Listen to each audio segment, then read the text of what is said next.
بسم اللہ الرحمن الرحیم۔ والدین کی بخشش کے لیے یہ تسبیح پڑھیں، عذاب اٹھا لیا جائے گا۔ فرمان محمد مصطفیٰ صلی اللہ علیہ وسلم۔ جو بندہ یہ تسبیح پڑھ کر فوت شدہ کو ایصال ثواب کرے تو فرشتے اس کو اندھیری قبر سے نکال کر نور میں بدل دیتے ہیں۔ وہ تسبیح یہ ہے، ناظرین محترم، ہر مسلمان کی یہ خواہش ہوتی ہے اس کے والدین دنیا اور آخرت میں بخشا جائے اور اللہ کے ہاں بلند درجات پائے۔ والدین کی خدمت اور ان کے حق میں دعا کرنا اولاد کا فرض ہے، اور جو اولاد والدین کے لیے ایصال ثواب کرتی ہے وہ نہ صرف دنیا میں کامیاب ہوتی ہے بلکہ آخرت میں بھی سرخرو ہوتی ہے۔ نبی کریم صلی اللہ علیہ وسلم نے ہمیں والدین کے لیے مختلف دعائیں اذکار بتائے ہیں جن کے برکت سے ان کے گناہ معاف ہوتے ہیں، ان کی قبریں نور سے بھر جاتے ہیں۔ تو آج کا وظیفہ بھی حضور پاک صلی اللہ علیہ وسلم کی بتائی ہوئی ایک ایسی تسبیح کا عمل ہے۔ جو شخص یہ تسبیح پڑھ لیتا ہے اس کے والدین کی بخشش ہو جاتی ہے۔ فرمایا، جو بندہ یہ تسبیح پڑھ کر فوت شدہ والدین کو ایصال ثواب کرے تو فرشتے اس کو اندھیری قبر سے نکال کر نور میں بدل دیتے ہیں۔ محترم ناظرین، حضرت جبرائیل علیہ السلام رسول کریم صلی اللہ علیہ وسلم کے پاس براق لے کر آئے تو اس نے اپنے کان ہلائے۔ حضرت جبرائیل علیہ السلام نے کہا، اے براق رک جا، اللہ کی قسم آپ صلی اللہ علیہ وسلم کی مثل کوئی تجھ پر سوار نہیں ہوا۔ رسول اللہ صلی اللہ علیہ وسلم شب معراج عظیم سفر ہوئی تو سڑک کے کنارے ایک بڑھیا کو دیکھا۔ پوچھا، اے جبرائیل یہ کون ہے؟ عرض کیا، حضور آپ چلتے جائیں، آپ چلتے رہیں جتنا اللہ تعالیٰ نے چاہا۔ اچانک آپ صلی اللہ علیہ وسلم نے سنا کہ راستے سے ہٹ کر کوئی چیز آپ کو بلا رہی ہے۔ حضرت جبرائیل علیہ السلام نے عرض کیا، حضور چلتے جائیں۔ آپ صلی اللہ علیہ وسلم نے سفر جاری رکھا جتنا اللہ نے چاہا۔ آپ کو مخلوق خدا میں سے ایک مخلوق ملی، یہ کہہ کر محبت نچاور کر رہی تھی، السلام علیکم یا اول السلام یا آخر السلام علیک یا حاشر۔ حضرت جبرائیل علیہ السلام نے عرض کیا، حضور ان کے سلام کا جواب دیجیے۔ آپ صلی اللہ علیہ وسلم نے سلام کا جواب دیا۔ پھر دوسری اور تیسری مرتبہ بھی اسی مخلوق سے ملاقات ہوئی۔ اسی طرح کا واقعہ ہوا حتیٰ کہ آپ صلی اللہ علیہ وسلم بیت المقدس پہنچ گئے۔ آپ کے لیے پانی، شراب، دودھ پیش کیا گیا۔ آپ صلی اللہ علیہ وسلم نے دودھ لیا۔ حضرت جبرائیل علیہ السلام نے عرض کیا، آپ صلی اللہ علیہ وسلم نے فطرت کو پا لیا ہے۔ اگر آپ پانی کو نوش فرما لیتے تو غرق ہو جاتے اور آپ کی امت بھی غرق ہو جاتی۔ اگر آپ شربت پی لیتے آپ اور آپ کی امت گروہ ہو جاتی۔ پھر حضرت آدم اور آپ صلی اللہ علیہ وسلم کے بعد آنے والے تمام انبیاء اکرام کو آپ صلی اللہ علیہ وسلم کی خاطر جمع کیا گیا۔ رسول اللہ صلی اللہ علیہ وسلم نے اس رات ان کی امامت کروائی۔ پھر حضرت جبرائیل علیہ السلام نے کہا، وہ عورت جسے آپ نے ان کے پاس جا کر سلام کیا انہوں نے مجھے سلام کا جواب بھی دیا۔ میں نے ان سے پوچھا، تم کون ہو؟ وہ کہنے لگے، ہم خوبر نیک سیرت ہیں اور نیک وقاروں کے بیویاں ہیں جو پاکیزہ ہیں اور ان کا دامن آلود نہیں، جو ہمارے ہاں مقیم رہیں گے اور کبھی کوشش نہیں کریں گے، جنہیں ہمیشہ ہمیشہ کی زندگی ملے گی اور وہ کبھی نہیں مریں گے۔ پھر میں وہاں سے چلا۔ ابھی تھوڑی ہی دیر گزری تھی، بہت سے لوگ جمع ہونے شروع ہو گئے۔ مؤذن نے اذان کہی، تکبیر ہوئی، ہم سب باندھے امام کا انتظار کر رہے تھے۔ حضرت جبرائیل علیہ السلام نے میرا ہاتھ پکڑ کر مجھے آگے کر دیا، چنانچہ میں نے ان سب کو امامت کروائی۔ جب نماز سے فارغ ہوئے تو جبرائیل علیہ السلام نے مجھ سے پوچھا، کیا آپ صلی اللہ علیہ وسلم کو معلوم ہے کن لوگوں نے آپ کی اقتداء میں نماز پڑھی ہے؟ میں نے کہا، نہیں۔ حضرت جبرائیل علیہ السلام کہنے لگے، آپ کی اقتداء میں ہر اس نبی نے نماز ادا کی جسے اللہ تعالیٰ نے مبعوث کیا۔ پھر جبرائیل علیہ السلام میرا ہاتھ پکڑ کے آسمان کے طرف دروازے تک پہنچائے تو جبرائیل علیہ السلام نے دروازہ کھلوایا۔ آسمان کے فرشتوں نے پوچھا تم کون ہو؟ فرمایا میں جبرائیل علیہ السلام ہوں۔ پوچھنے لگے آپ کے ساتھ کون ہیں؟ فرمایا محمد صلی اللہ علیہ وسلم۔ پوچھنے لگے کیا آپ کو بلایا گیا ہے؟ فرمایا ہاں۔ چنانچہ انہوں نے دروازہ کھول دیا اور کہنے لگے ہم آپ کو اور آپ کے ساتھ آنے والے کو خوش آمدید کہتے ہیں۔ جب آسمان پر پہنچے تو وہاں حضرت آدم علیہ السلام سے ملاقات ہوئی۔ حضرت جبرائیل علیہ السلام نے کہا اے محمد صلی اللہ علیہ وسلم، آپ اپنے ماں باپ حضرت آدم علیہ السلام کو سلام نہیں کریں گے؟ میں نے کہا کیوں نہیں؟ چنانچہ میں آپ علیہ السلام کے پاس گیا اور انہیں سلام کیا۔ انہوں نے میرا سلام کا جواب دیا اور کہنے لگے خوش آمدید میرے صالح فرزند، صالح نبی۔ پھر دوسرے آسمان کا دروازہ کھلوانے پر فرشتوں نے پوچھا کون ہیں؟ فرمایا جبرائیل علیہ السلام۔ آپ کے ساتھ کون ہیں؟ فرمایا محمد صلی اللہ علیہ وسلم۔ کیا آپ کو بلایا گیا؟ فرمایا ہاں۔ چنانچہ انہوں نے دروازہ کھول دیا۔ مرحبا کہتے ہوئے آپ کا استقبال کیا۔ حضرت عیسیٰ علیہ السلام ان کا خالہ زاد بھائی یحییٰ علیہ السلام سے ملاقات ہوئی۔ تیسرے آسمان پر بھی یہی سوال جواب ہوئے۔ یہاں حضرت یوسف علیہ السلام سے ملاقات ہوئی۔ ہر آسمان پر حضرت جبرائیل علیہ السلام اور فرشتوں کے درمیان یہی مکالمہ ہوا۔ چوتھے آسمان پر حضرت ادریس علیہ السلام سے ملاقات ہوئی۔ پانچویں پر حضرت ہارون علیہ السلام سے، چھٹے پر حضرت موسیٰ علیہ السلام سے ملاقات ہوئی۔ ساتویں پر حضرت ابراہیم خلیل اللہ علیہ السلام سے۔ حضرت جبرائیل علیہ السلام نے کہا اے محمد صلی اللہ علیہ وسلم، آپ اپنے ماں باپ ابراہیم علیہ السلام کو سلام نہیں کریں گے؟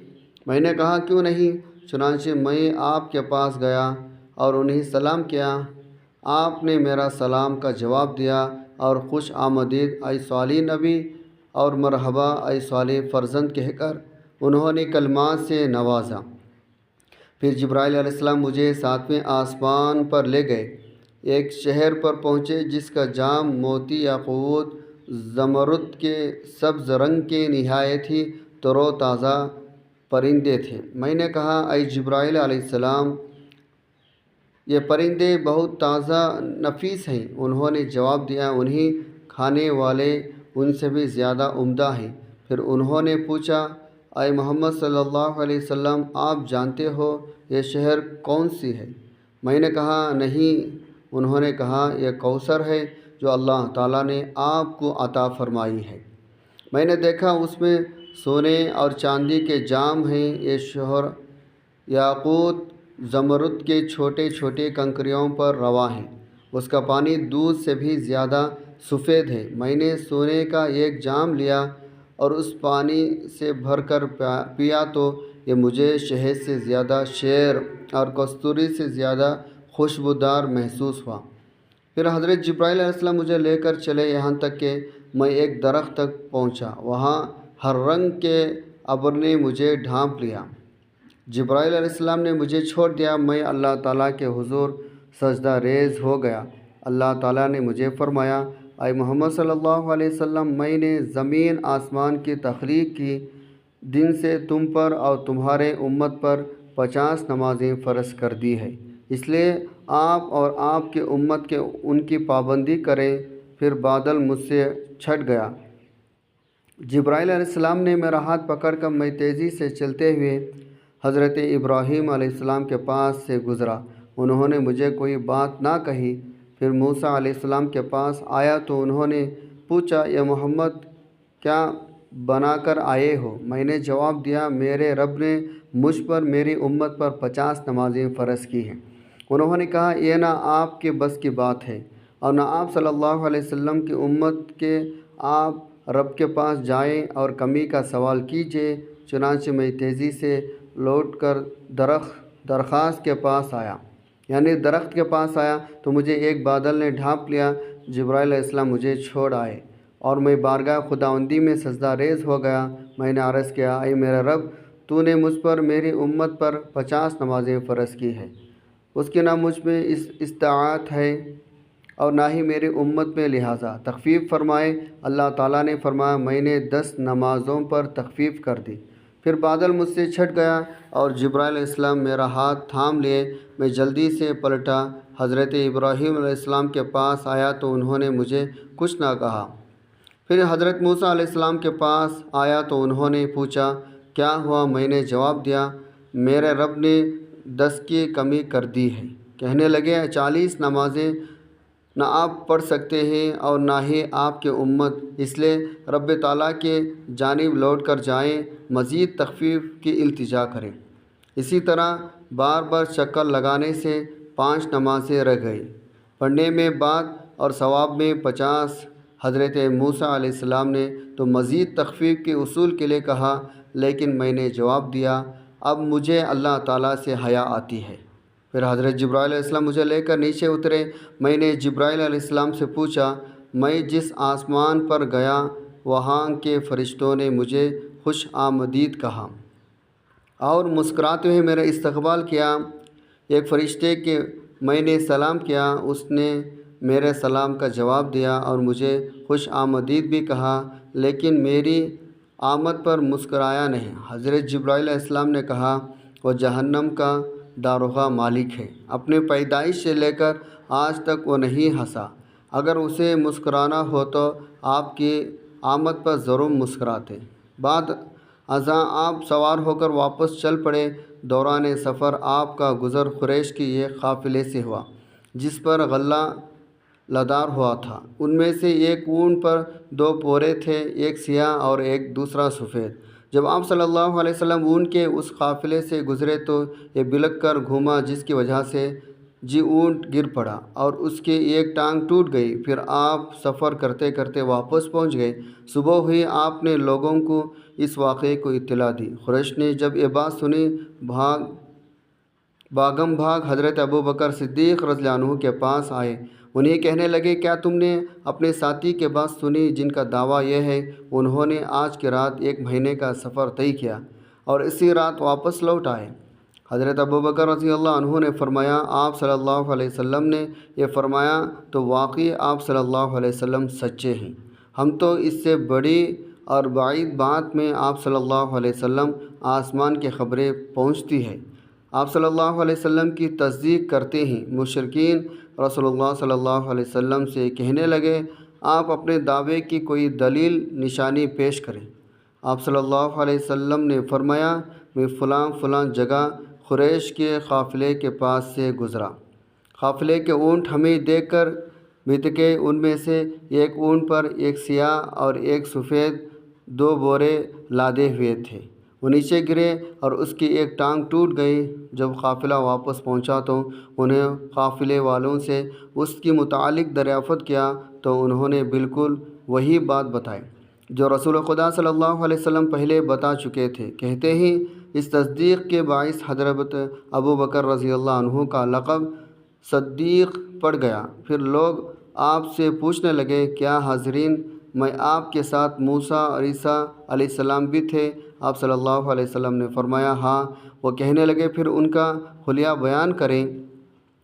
آپ صلی اللہ علیہ وسلم نے فرمایا حضرت موسیٰ گندمی رنگ کے ہیں جیسے ازدمان کے لوگ ہوتے ہیں، عیسیٰ موضوعی ساخت درمیانی قد والے سرخی میل رنگ کے ہیں، گویا ان کے بالوں سے موٹی لڑک رہی ہے۔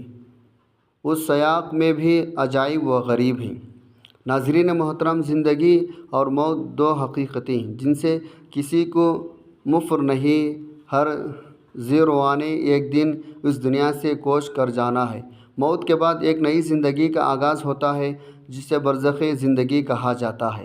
موت کی حقیقت، قبر کی منازل اور اس کے بعد پیش آنے والی مرحل پر نظر ڈالنا ایک ایمان افروز تجربہ ہو سکتا ہے۔ موت ایک ایسی حقیقت ہے جس کا سامنا ہر ذی روح کو کرنا ہے، جیسا کہ قرآن میں ارشاد ہے ہر نفس کو موت کا ذائقہ چکھنا ہے۔ موت اس دنیا سے اخروی دنیا کی طرف منتقلی کا ایک دروازہ ہے۔ موت کے وقت انسان پر جو کیفیت طاری ہوتی ہے وہ اس کے اعمال کے مطابق مختلف ہوتی ہے۔ نیکوکار کے لیے موت کا وقت آسان پرسکون ہوتا ہے، جبکہ بدکار کے لیے انتہائی تکلیف دہ۔ جب انسان کی زندگی کا وقت پورا ہو جاتا ہے، ملک الموت حضرت اسرائیل علیہ السلام اس کی روح قبض کرنے کے لیے آتے ہیں۔ نیک روح جنت کی خوشخبری دی جاتی ہے، جبکہ بد روح کے لیے سختی عذاب کا اعلان کیا جاتا ہے۔ تو آج کا وظیفہ بھی مرنے کے بعد یا وہ لوگ جن کے والدین اس دنیا سے جا چکے ہیں ان کی مغفرت اور بخشش کا بہترین عمل ہے۔ تو ناظرین محترم، وقت کی نزاکت کو مد نظر رکھتے ہوئے چلتے ہیں آج کے وظیفے کی جانب۔ آپ کو تسبیح بتاتے ہیں جس کے بارے میں حضرت محمد صلی اللہ علیہ وسلم نے فرمایا، جو شخص یہ تسبیح پڑھ لیتا ہے اور اس کا ثواب اپنے والدین کو ایصال کرتا ہے تو ان کے والدین کی قبر کو نور سے منور کر دیا جاتا ہے، ان کے والدین کی بخشش کرتی جاتی جائے، کیونکہ نیک اولاد بھی والدین کے لیے صدقہ جاریہ بن جاتی ہے۔ وہ جو بھی نیک اعمال کرتی ہے، جو بھی ذکر اذکار کرتی ہے، اس کا ثواب اس کے والدین کو بھی جاتا ہے، جو اس کے والدین کے لیے بخشش کا ذریعہ بنتا رہتا ہے۔ تو ناظرین محترم، یہ بہت ہی مجرب تسبیح ہے۔ اس تسبیح کے پڑھنے کا کوئی وقت مقرر نہیں، آپ کو جب جہاں جیسا وقت ملتا ہے آپ اس تسبیح کو پڑھ سکتے ہیں۔ آپ کسی نماز کے بعد بھی پڑھنا چاہے تو اس کو پڑھ سکتے ہیں، لیکن اس تسبیح کو پڑھنے کے لیے ایک ہی شرط ہے، آپ نے باوجود حالت میں اس کو پڑھنا ہے۔ اس کو پڑھنے کے لیے سب سے پہلے آپ نے حضور پاک صلی اللہ علیہ وسلم کی ذات اقدس پر درود پاک کا نذرانہ پیش کرنا ہے۔ درود پاک آپ کون سا بھی پڑھ سکتے ہیں، آپ صلی اللہ علیہ وآلہ آلہ وسلم پڑھ سکتے ہیں، آپ صلی اللہ علی محمد پڑھ سکتے ہیں، لیکن درود ابراہیمی کی فضیلت و برکت بہت زیادہ ہے، اس لیے ثواب کے طور پر ایک مرتبہ میرے ساتھ بھی پڑھ لیں۔ اللہم صلی علی محمد وعلی آل محمد کما صلیت علی ابراہیم وعلی آل ابراہیم انک حمید مجید۔ اللہم بارک علی محمد وعلی آل محمد کما بارکت علی ابراہیم وعلی آل ابراہیم انک حمید مجید۔ ناظرین محترم، درود پاک پڑھنے کے بعد آپ نے ایک تسبیح پکڑ لینی ہے 100 دانوں والی، اور اس تسبیح پر آپ نے یہ مبارک کلمات پڑھنے شروع کر دینے ہیں۔ اگر آپ کے پاس تسبیح موجود نہ ہو، آپ ہاتھوں کی انگلیوں پر توجہ دھیان کے ساتھ خلوص نیت کامل یقین کے ساتھ اس تسبیح کو پڑھ سکتے ہیں، لیکن یاد رہے تعداد بالکل بھی کم زیادہ نہ ہو۔ جو طریقہ آپ کو بتایا جائے اسی تعداد کے مطابق آپ نے اس تسبیح کو پڑھنا ہے، کیونکہ تعداد میں کمی بیشی ہو گئی تو وظیفہ ضائع چلے جائے گا، پھر اس کا ثواب آپ کے والدین کو نہ پہنچ سکے گا۔ اس لیے آپ نے بتائے ترتیب تعداد سے تسبیح کو پڑھنا ہے۔ آپ نے سبحان اللہ العظیم و بحمدہ سبحان اللہ اس کو پڑھنا ہے۔ یاد رہے اس کو آپ نے تسبیح کی ایک ایک دانے پر گن گن کر پڑھنا ہے، پورے 100 مرتبہ آپ نے اس کو پڑھنا ہے۔ یہ تسبیح ایک انمول خزانہ ہے جو دنیا آخرت میں کامیابی کا ذریعہ بنتا ہے۔ یا وہ کلمات ہیں جس کے پڑھنے سے حضور پاک صلی اللہ علیہ وسلم نے فرمایا، پڑھنے والے کے والدین کی بخشش کر دی جاتی ہے، ان کے قبروں کو نور سے منور کر دیا جاتا ہے، ان کے آخرت کی منزلیں آسان کر دی جاتی ہے، ان کو جہنم کے آگ سے حفاظت ملتی ہے، قیامت کے دن عرش الہی کا سایہ نصیب ہوتا ہے، حوض کوثر سے سیرابی ہوتی ہے۔ اس کی فضیلت کے بارے میں ہمارے نبی پاک صلی اللہ علیہ وسلم نے خوبیاں بیان فرمایا۔ جو شخص ہر جمعے کی نماز کے بعد 100 مرتبہ کلمات پڑھتا ہے، اللہ تعالیٰ اس کے 1000 گناہ معاف فرماتا ہے، اس کے والدین کے 24,000 گناہ بخش دیتا ہے۔ اس عظیم وظیفے کی برکت سے ماں باپ کی مغفرت نصیب ہوتی ہے۔ مرنے والا کلمہ شہادت پر دنیا سے رخصت ہوتا ہے۔ حضرت جبرائیل علیہ السلام روح قبض کرتے وقت نرمی فرماتے ہیں، قبر منور اور جنت کے باغوں میں سے ایک باغ بن جاتی ہے، اللہ کے بے شمار رحمتیں نازل ہوتی ہے۔ تو یہ تسبیح کا عمل ہر مسلمان مرد عورت کو کرنا چاہیے تاکہ ان کے نیک اعمال میں اضافہ ہو، ان کے والدین کی گناہوں کی مغفرت ہو ان کی قبریں نور سے روشن ہو جائیں، ان کے درجات کی بلندی ہو۔ تو آپ نے ناظرین بتائے گئے تعداد کے مطابق یہ تسبیح پڑھنے کے بعد اتنا ہی درود پاک پڑھنا ہے جتنا آپ نے وظیفہ شروع کرنے سے پہلے پڑھا تھا۔